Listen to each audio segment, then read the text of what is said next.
So, we're done with the autumn leaves. Wala nang mga dahon ang mga puno. Can you see that? Yan. At puro na lang mga tangkay. Oh, tapos, ang next natin na maobserbahan dito sa mga kahoy na ito ay meron na silang snow.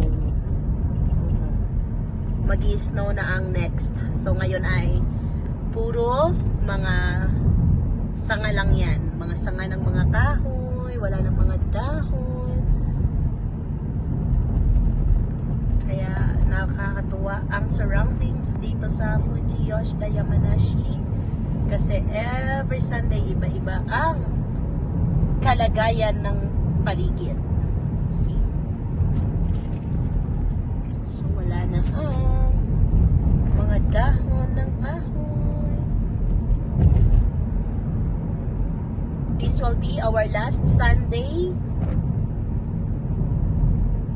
dito sa Fujiyoshida this 2025. Yes. So makakadaan kami dito. Next time ay 2026 na.